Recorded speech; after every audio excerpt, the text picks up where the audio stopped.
Après la sortie médiatique hier du gérant du marché, ce matin, les délégués du marché se sont adonnés à cet exercice et se prononcent aux conséquences à la situation actuelle du marché. Plus de précisions dans ce journal.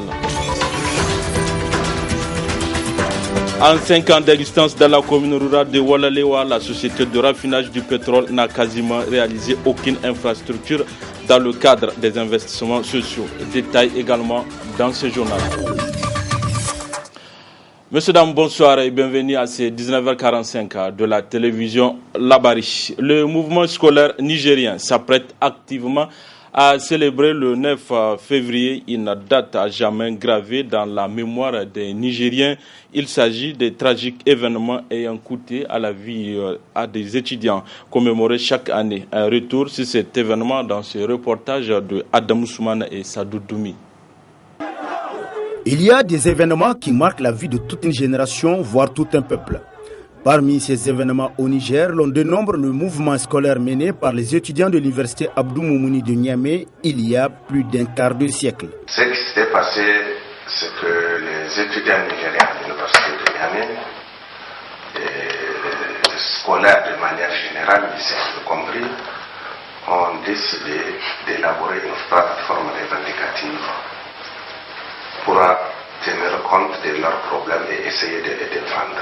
Et finalement, il faut retenir qu'il y a 3 points essentiels qu'il faut aujourd'hui retenir. C'est d'abord la reconnaissance juridique de l'USN, le rejet du projet Éducation 3, qui en fait consacrait l'abandon de l'enseignement supérieur, sa privatisation, tout, et l'amélioration de manière générale des conditions de vie et d'études. Alors, nous avions estimé nécessaire de sortir pour porter à la connaissance de l'opinion, ce qui se faisait aussi avant, les problèmes dans lesquels nous vivions. Alors on a décidé finalement de sortir le 9 février sur le pont Kennedy et traverser pour aller en ville. Et c'est là où on était surpris. On a fait face à la réaction, une réaction violente, très barbare, des jeunes scolaires, des jeunes étudiants qui étaient sortis pour manifester les mains libres et pacifiquement parce qu'ils avaient des problèmes, ont été tués à balles réelles. Il y avait eu 3 morts, plusieurs blessés, dont certains sont handicapés à vie. Un mouvement scolaire ayant servi de tremplin aux autres couches socio-professionnelles du pays pour poser leurs propres revendications, dont entre autres l'avènement de la démocratie. Cependant, il est légitime de se poser la question à savoir qu'est-ce que le monde scolaire nigérien a gagné dans ce combat pour lequel certains de leurs ont consenti l'ultime sacrifice. Dans le monde scolaire, avant le 9 février, l'USN n'était pas reconnu. Aujourd'hui, grâce aux événements du 9 février, l'USN est reconnu. Donc l'USN peut opérer démocratiquement. À l'époque, il n'était pas question, il n'était pas facile, il n'était pas donné à n'importe quel scolaire ou étudiant d'être membre d'une structure. Aujourd'hui, c'est démocratique, vous ne créez aucun représailles. Et qu'aujourd'hui aussi, à l'époque, on ne pouvait pas lancer un mot d'ordre à la télé. Aujourd'hui, les scolaires n'ont pas besoin de tracts et tout. Il est aisé de constater alors que le mouvement scolaire nigérien d'antan se veut responsable tout en faisant un constat amer sur la nouvelle génération des leaders du mouvement. Nous sommes tous d'accord que en fait, le niveau syndical a baissé. Et la baisse est révélatrice de la situation même de l'école nigérienne, de la baisse du niveau du scolaire nigérien. C'est en fonction de sa culture générale, de ce qu'on apprend à l'école, qu'on essaye d'approcher les questions, de les appréhender et de poser des actes. Donc vraiment, ça a baissé, ça a baissé. Et deuxièmement aussi, il y a un certain nombre de comportements que nous autres, nous ne faisions pas avant et que certains étudiants font aujourd'hui. C'est en fait le problème d'intégrité qui se pose. À notre temps, tu ne peux pas te permettre de détourner les sous de tes camarades, tu ne peux pas te permettre de te livrer de gauche à droite à demander des sous, etc. Donc il y a aussi la question du sens des responsabilités et le sens de crédibilité de certains dirigeants de l'USN qui entachent et qui décrédibilisent l'Union des scolaires nigériens. Vivement donc que l'USN prenne acte de ces griefs exposés par un de leurs aînés pour la noblesse de leur combat. Après la sortie médiatique du ministre de l'Enseignement primaire pour ce qui est du niveau des enseignants qui a des conséquences sur celui des élèves, l'association nigérienne pour la promotion de l'invention et de l'innovation, elle propose des solutions pour mettre fin à ces problèmes. Le reportage de la rédaction Labari. On ne peut plus accepter n'importe qui à l'école normale. Ça, c'est fini. Il l'a dit et sans langue de bois au cours d'un point de presse que les enseignants n'ont pas de niveau. Le constat est là. Une baisse drastique du niveau des élèves, affirme le ministre Marté. Situation qui interpelle l'association nigérienne de la promotion de l'invention et de l'innovation. Semble être à un point de non-retour. Donc je crois que c'est une préoccupation nationale que le ministre vient de souligner.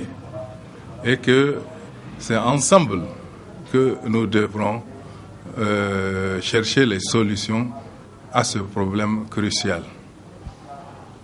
Donc, j'aimerais bien porter à l'attention du ministre, à l'attention des décideurs et à l'attention du public que ce problème, nous, en tant qu'inventeurs, en tant qu'encadreur des inventeurs, nous avons largement réfléchi sur le sujet et pendant longtemps. Et à chaque étape de l'évolution de la situation, nous avons tenté d'apporter une solution. Des pistes de solutions sont envisageables pour une bonne amélioration de l'enseignement de base. Nous avons proposé que d'abord, ces enseignants-là, il faut qu'on sache si on trouve un moyen pour pouvoir les obliger à se former.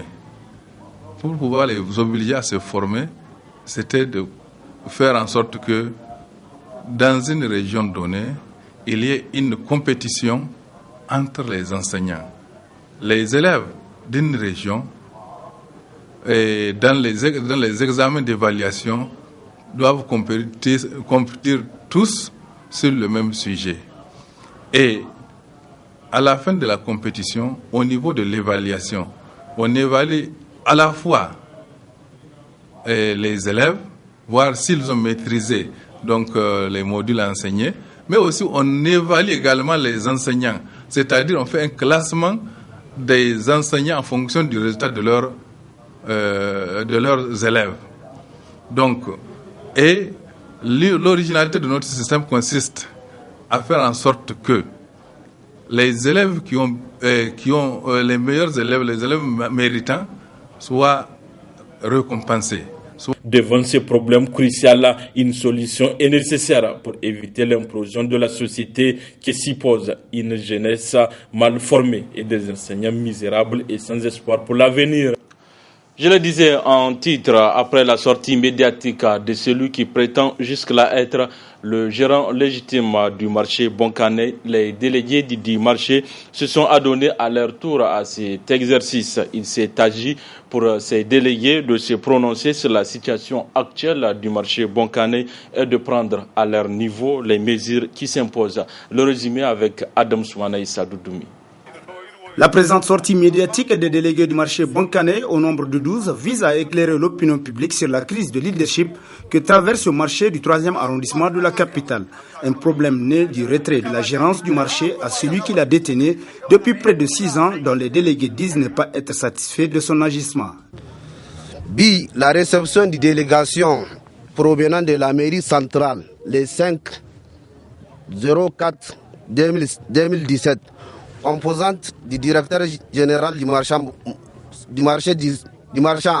et de la mairie centrale, des représentants du maire commune 3 et des IC de la justice, pour mission donc de nous présenter un nouveau gérant, d'annoncer la réalisation du contrat du gérant actuel.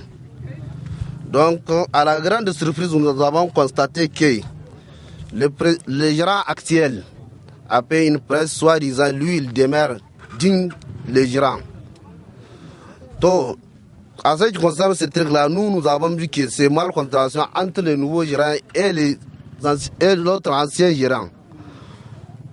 On ne sait pas donc à qui est le gérant légitime pour notre marché. Et par conséquent, les délégués du marché Bonkané, au nom de l'ensemble des commerçants, décident de ce qui suit. À partir de là, nous avons pris de ne plus payer nos taxes aux gérants actuels jusqu'à nouvel ordre. Pour ce truc-là, nous avons deux gérants, l'ancien et le sortant. Donc on ne sait même pas à qui on va donner nos taxes. Et encore, le gérant sortant là nous a dit qu'il n'y a aucun problème entre nous et lui. Quand même, nous avons des problèmes avec lui. Les problèmes, je vais les citer comme notre marché manque de gardiens, premièrement. Deuxièmement, manque d'électricité, vente de bois d'accessibilité, et les ventes de places, et la vente de nos dépotoirs. Sur ça, nous avons comme des problèmes avec notre gérant actuel. Donc, à partir de ça, nous, délégués du marché Bonkané et nos collègues commerçants du marché Bonkané, nous avons pris une décision de ne plus payer les taxes à partir de ce jour, mercredi le combien, jusqu'à un nouvel ordre. Ces délégués ont par ailleurs lancé un vibrant appel à l'ensemble des commerçants à œuvrer pour la cohésion au sein de leur marché, pour relever les défis qui sont les leurs, à savoir le manque d'hygiène, les occupations anarchiques des places et la mauvaise gérance, entre autres. Ouverture ce matin du premier congrès ordinaire du syndicat national des travailleurs du pétrole Sinatrap, un congrès qui a pour thème les travailleurs du pétrole face à l'évolution de l'exploitation pétrolière, bilan et perspective. Asma Osedou et Aboubakar Souley. Ce premier congrès ordinaire du syndicat national des travailleurs du pétrole Sinatrap, dont le thème est les travailleurs du pétrole face à l'évolution de l'exploitation pétrolière, bilan et perspective, se tient à un moment où les travailleurs du secteur pétrolier se battent pour exiger l'amélioration des conditions de travail. Cette instance se tient dans un contexte socio-économique national difficile, caractérisé par une pauvreté ambiante, en particulier dans les familles des travailleurs. Malgré 5 années d'exploitation pétrolière dans notre pays, ce pétrole dont il est pratiquement impossible de déterminer à ce jour la valeur ajoutée dans l'économie du pays, coule pourtant grâce au sacrifice des milliers de nos camarades à Zender et sur le site d'Agadem, sous les effets d'un climat austère et inamical. C'est le lieu ainsi de rendre hommage mérité à tous ces camarades qui, au-delà de la vocation, sont imbus de leurs valeurs patriotiques. Notre congrès se tient sous le thème « Les travailleurs du pétrole face à l'évolution de l'exploitation pétrolière, bilan et perspective ». C'est donc ces difficultés énoncées si haut qui nous ont orientés vers ce choix. Nous devons alors examiner la question dans toute sa profondeur afin de dégager des propositions et des pistes à même de faire de cette ressource un véritable instrument au service des travailleurs, des populations, bref, un levier essentiel pour le développement de notre pays. La Confédération générale des syndicats libres CGSL Niger, centrale d'affiliation du Sinatrap, ne cesse de soutenir ce syndicat dans son combat.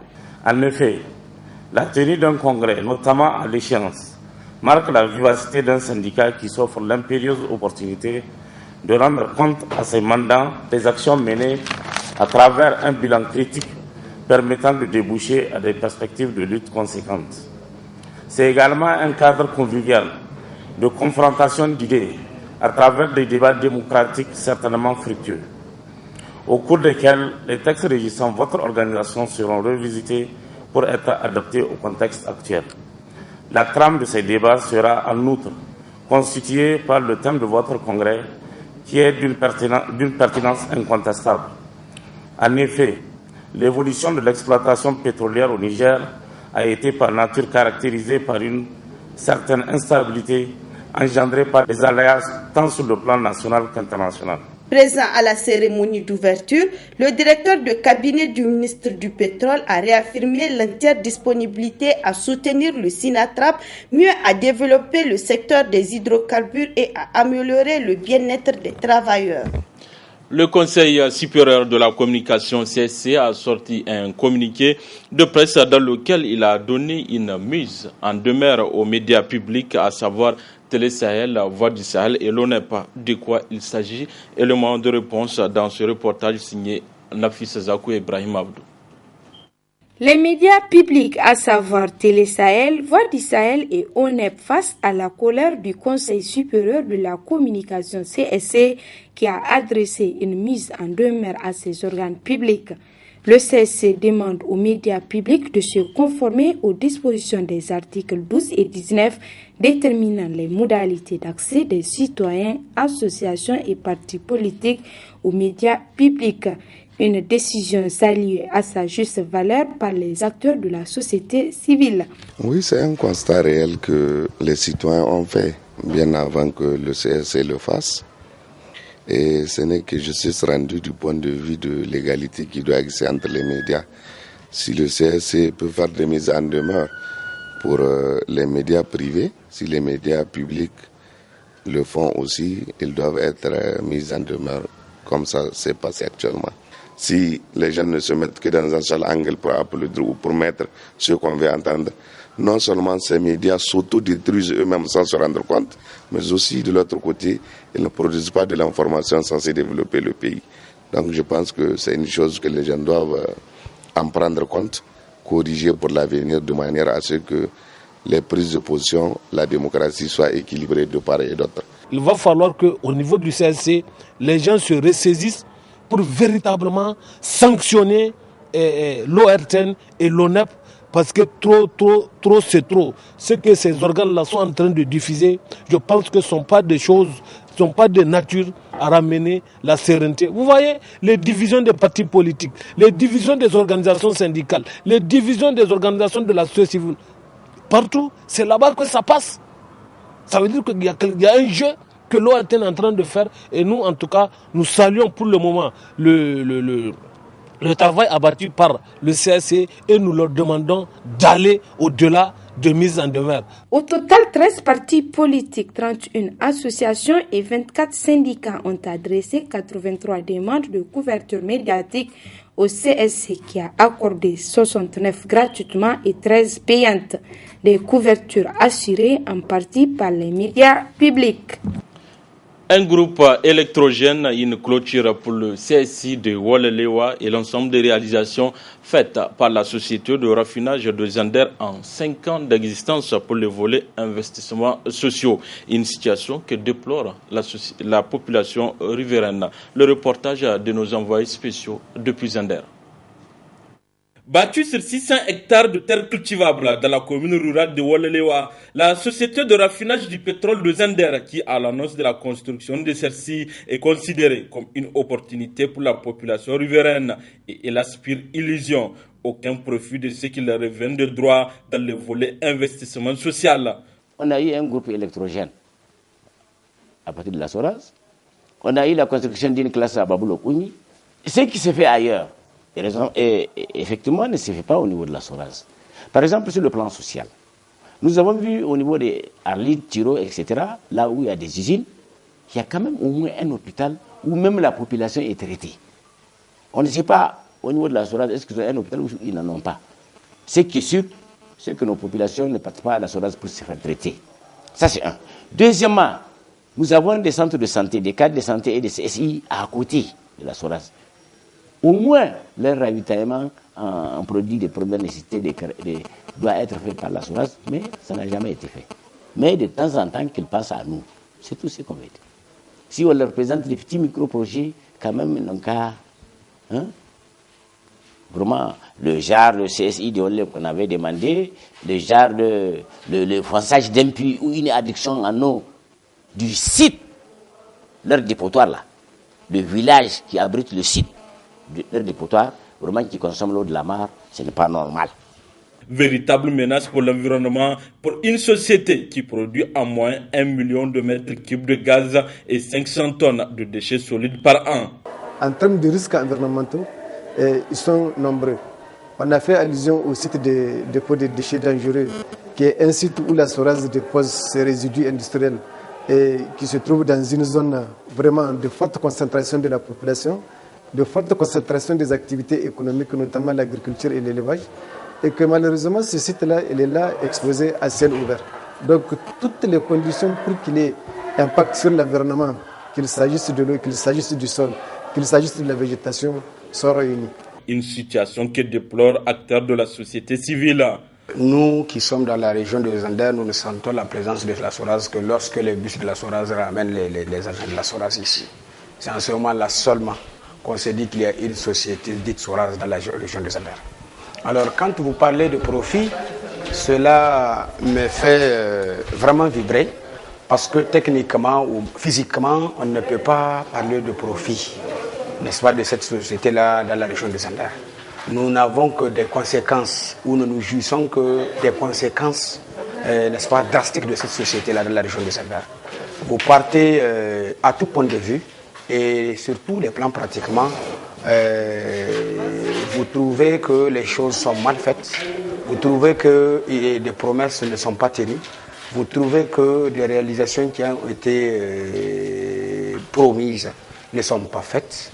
Vous ne trouvez que du vide en réalité dans cette société, par rapport à cette société-là. La relève censée prendre les commandes de cette société formée à l'université de Zander sont interdites même de stage. Il s'est avéré qu'au niveau de cet institut-là, il y a un département intitulé technicien en génie pétrolier. Ces étudiants-là, ils sont censés faire leur stage au niveau de la SORAS. Donc c'est la question pétrolière qu'ils sont en train d'étudier. Malheureusement, cette année, ces étudiants-là qui ne dépassent même pas 50, ils ont rencontré beaucoup de difficultés à effectuer leur stage au niveau de la SORAS. Il n'y avait qu'un nombre de 4 à 5 qui ont été acceptés. Il a fallu l'intervention de plusieurs personnes de l'Assemblée nationale, des députés, des directeurs, pour que ça a été accepté. Mais avec la réduction de ces 2 mois-là, les étudiants sont censés faire 2 mois de stage, mais ces 2 mois-là a été réduit. On a fait 2 vagues. La première vague était partie pour faire 1 mois, la deuxième vague était partie pour faire 2 mois. La SORAS donne un prétexte qu'ils ne peuvent recevoir que 48 étudiants par an à l'échelle nationale. Pourtant, pour ce qui est d'investissement social, c'est 100 millions de francs CFA qui est prévu chaque année pour ce volet. À ce rythme, l'on est en droit de se demander de quoi vivront la génération future si les textes sont bafouillés et pire, l'environnement en proie à diverses menaces. Du sport dans cette édition, bientôt ça sera le tournoi intermédiaire, la 4e édition après les victoires finales de Canal 3, Niger 24, ORTN et Tambara, respectivement pour la première et deuxième et troisième édition. Cette 4e édition se tiendra du 14 au 3 mai 2017. Précision avec Issifou Hamadou, il est le promoteur du tournoi intermédiaire. L'organisation se passe bien. Nous avons commencé la première étape qui constitue les dépôts de correspondance au niveau de nos partenaires et sponsors qui chaque année nous font confiance en nous donnant les moyens nécessaires pour que cette organisation soit une réussite, qui je remercie au passage. Par rapport à l'organisation cette année, les équipes vont de 12 à 13. Parce que l'année passée, en 2016, le tournoi avait recensé 12 équipes. Cette année, il y a 13 équipes. Parce que cette année, l'IFTIC fait partie des équipes. Vous n'êtes pas sans savoir que cette initiative rentre dans le cadre de la cohésion et la confraternité entre les acteurs des médias. C'est pour cette occasion que chaque année, ce tournoi prend de l'ampleur.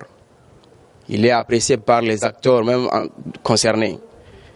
Et pour vous dire, moi, je ne fais que remercier les différents directeurs des organes de presse.